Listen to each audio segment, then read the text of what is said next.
Bonjour à tous, je viens vous proposer un tirage pour la nouvelle lune en Gémeaux.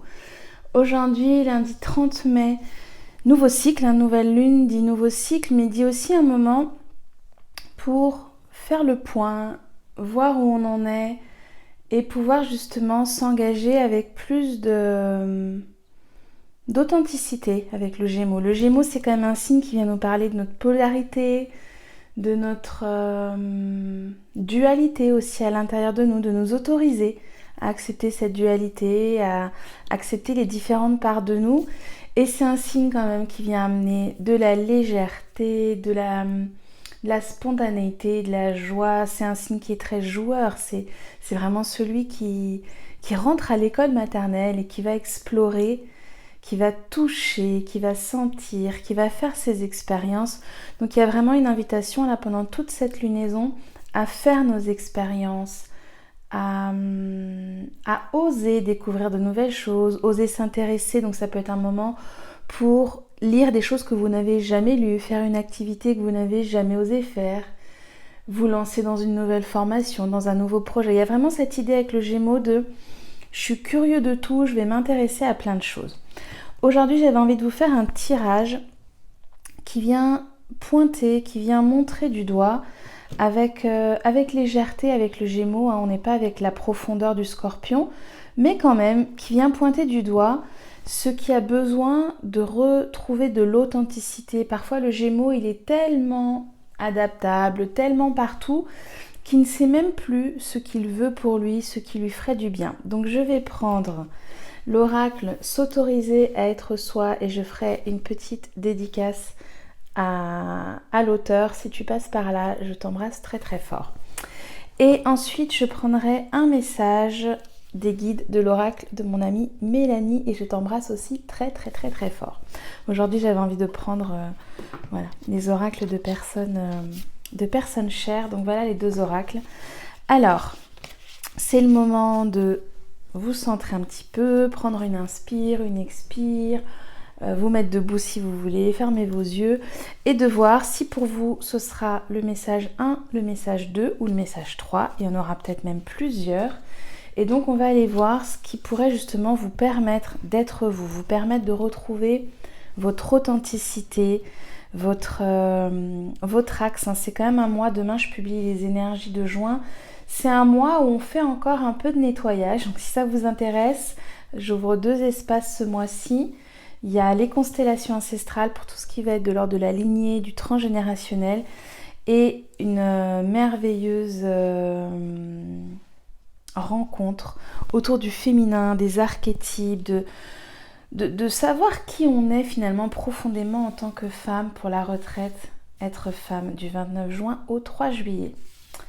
Alors, pour ceux qui ont choisi la numéro 1, ça y est, j'ai la carte, elle est ici. Pour la numéro 2, et puis l'autre, je tirerai après le message, le conseil. Et la carte numéro 3. Allez, je vais prendre la carte numéro 1. Je vous partage son message. J'espère que ce week-end prolongé pour certains vous a fait du bien. Moi, je suis partie en bord de mer. Ça m'a fait beaucoup, beaucoup de bien. Et je redémarre du coup ma semaine rechargée, nettoyée.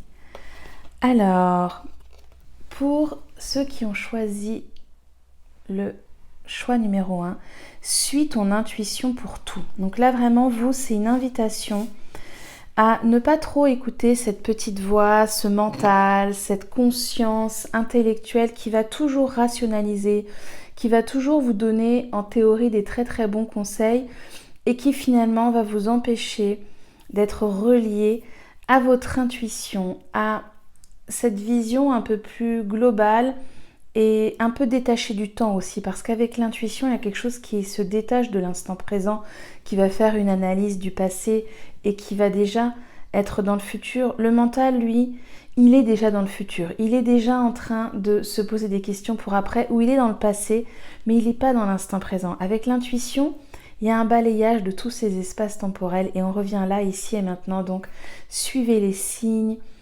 travaillez autour de votre troisième œil, faites des petites pratiques pour travailler votre intuition. Écoutez tout de suite cette petite voix qui arrive, là, la première seconde, les 3 premières secondes, c'est elle vraiment qui va vous donner le bon chemin.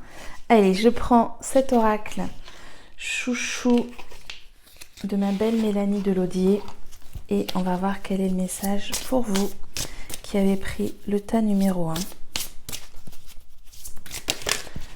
Ok.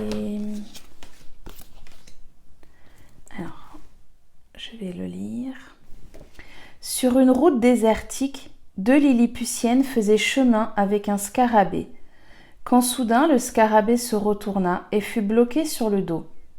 La jeune Lilliputienne éclata de rire et se moqua de lui. « Ne te gausse pas ainsi, dit la plus vieille. La position statique est bien plus productive que tu ne le crois.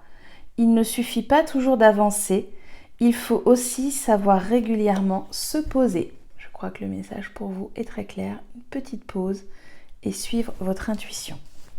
Pour ceux qui ont choisi la carte numéro 2, savoir formuler des excuses. Le temps pour vous ici est un temps de pardon, un temps d'introspection, un temps de bilan, peut-être pour revenir sur des mots. Le Gémeaux, c'est aussi la saison des mots. C'est celui qui peut blesser, mais c'est celui qui peut guérir avec ces mots.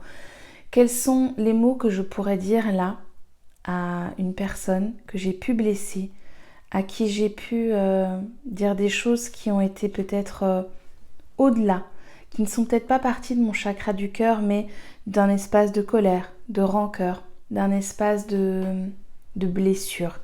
Donc là, un moment pour vraiment venir être dans l'empathie, dans la compassion et venir poser des mots réparateurs vis-à-vis d'une personne ou peut-être plusieurs personnes de votre entourage. Apprendre à lâcher son ego aussi, hein, pour ceux qui auraient choisi cette carte. Alors, voilà, hop, elle a volé tout de suite. Voilà le message conseil pour vous. Ne te laisse pas accaparer par des esprits insistants. Avance. Alors vous, c'est le contraire, c'est avance. Suis ton chemin, il n'en sera que plus émerveillé. Avance. Il est temps de faire table rase du passé pour vous. Et pour ceux qui ont fait le choix numéro 3, savoure l'instant. On est vraiment ici dans quelque chose de l'ordre de la temporalité, j'en parlais tout à l'heure. Savoure l'instant. Ne sois pas en train d'être dans le futur et de faire des projets et de conceptualiser et de te mettre un stress et une forme d'insistance à vouloir à tout prix atteindre des objectifs. Ne sois pas non plus dans un passé que tu ressasses, qui pourrait te ramener systématiquement à de vieilles rancœurs, à de vieilles expériences, mais sois juste là maintenant, en train d'apprécier ce que tu vis, le lieu dans lequel tu vis, ce que tu peux recevoir au quotidien. Il y a quelque chose de l'ordre de ne sois pas en train de demander déjà quelque chose, mais regarde déjà, fais la liste, observe déjà ce que tu as, sois déjà dans quelque chose de l'ordre de la gratitude, d'apprécier ici qu'est-ce que j'ai, qu'est-ce que la vie m'a déjà offert. Est-ce que c'est un lieu dans lequel je me sens bien? Est-ce que c'est des proches qui m'entourent, qui m'accompagnent? Est-ce que c'est un corps physique, vital, qui est en bonne santé, qui me soutient au quotidien? Est-ce que c'est une passion par laquelle je me sens complètement transportée, envahie et ça me fait tellement du bien de me connecter à cette passion, à ce que j'aime? Est-ce que c'est quelqu'un dans ma vie que j'aime vraiment du fond du cœur et qui m'accompagne, qui me soutient au quotidien? Est-ce que c'est les enfants, l'enfant que j'ai eu, qui me permet de grandir, d'être un parent? Voilà, je ne sais pas quel est ce pourquoi vous pouvez être en gratitude, mais c'est un temps d'appréciation. Alors, le message pour vous. Une belle porte qui s'ouvre ici. Crois en toi comme nous croyons en toi. Et le monde s'ouvrira à tes yeux ébahis. Il y a une forme d'innocence ici pour vous, donc ça s'associe très bien avec la saison du Gémeaux, quelque chose d'innocent et de naïf, il y a une forme peut-être de naïveté à retrouver et à reconquérir, je ne sais pas si reconquérir est le mot, mais à reconnecter. Voilà, une forme de naïveté à reconnecter pour vous qui avez choisi la carte numéro 3. Eh bien, n'hésitez pas à me partager. J'aime toujours lire vos messages quand vous me dites comment ça vient vous toucher. Est-ce que ça vient créer de la turbulence ou créer de l'apaisement? Est-ce que ça vous soutient ces messages? Comment vous traversez aussi cette nouvelle lune après quand même une saison d'éclipse, de pleine lune en Scorpion qui a pu être remuante et profonde à l'image du Scorpion. Je vous souhaite une très belle nouvelle lune en Gémeaux, une semaine légère, hein, comme j'ai parlé déjà du papillon, de ce Gémeaux qui vient papillonner. J'ai d'ailleurs mis mon papillon thématique Gémeaux, c'était pas volontaire mais il est là. Et je vous dis à très très bientôt.